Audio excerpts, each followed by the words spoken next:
Lindsay. I'm Sarah. And we're doing Bickering Book Reviews. Today we're talking about Coming Up for Air by Miranda Kenneally, I think. I met the people from Sourcebook at BEA, and they told me her name, and it just went in one ear, not the other. I'm flighty.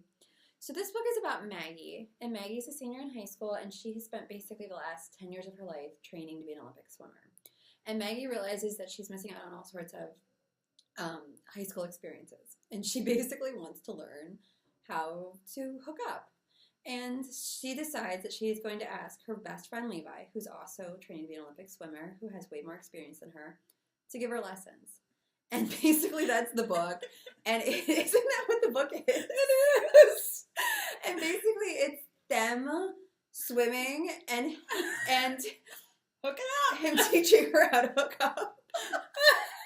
Oh my gosh, when you say it back like that, it just sounds tragic. But it really was an interesting book. It was good. So I think it's the teen equivalent to like your trashy romance novel. I don't care. But that's okay. Everybody needs those every once in a while. This is the my understanding, the people at Sourcebook told us, this is the last 100 Oaks books. Which for people who haven't read those, that's like Catching Jordan. Yes, Catching Jordan, Stealing Parker, Racing Savannah. I've read them all. I enjoy them all. Sarah has not. I haven't. This is my first one. I enjoyed it, and you don't need to read the other ones. It would probably make kind of some of the side characters pop a little bit more, but...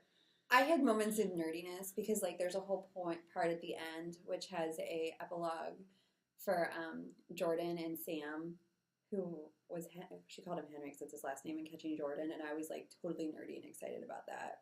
There was a reference to Sam's sister from Jesse's Girl. There was a reference from Racing Savannah, which she always does that, and I love that. Sarah Dustin does that too. I'm a big nerd about that. I get really excited about that. Yeah.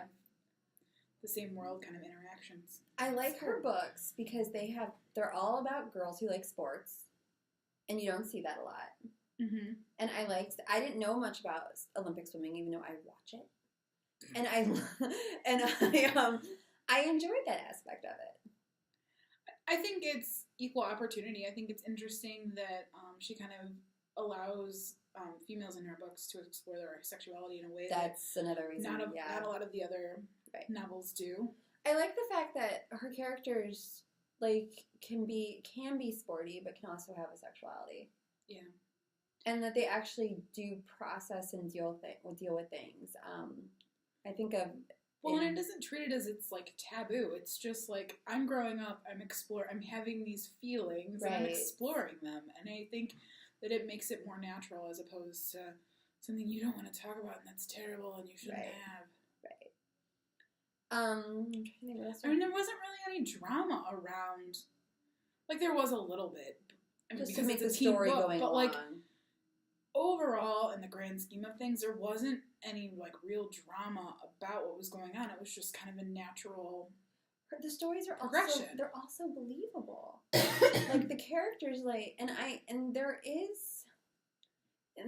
always feel like some parts of the books read a little bit like I statements. But I feel like it's believable, and I feel like these are the thoughts these people would be having at this time. I can agree with that. Yes, and I honestly could go on for like 20 minutes of why I think each book deserves your time. But we won't. I mean, it's just like a light and...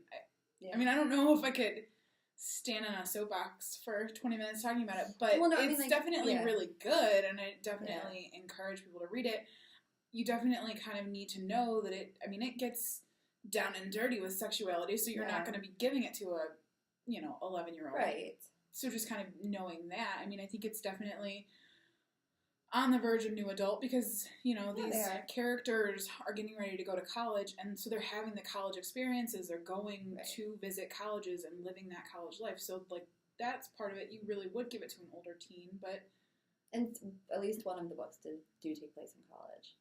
So, yeah. Like I said, there was something about, particularly when the first book came out and all the way through this one, about the fact that it is a book about a girl who cares about sports and is good at sports. I love that. Yeah, and she grows. Like, she grows in that regard. She grows personally and she grows professionally or, like, athletically. Yeah. I mean, it's good. It's interesting. It's good. It's relevant. It's real.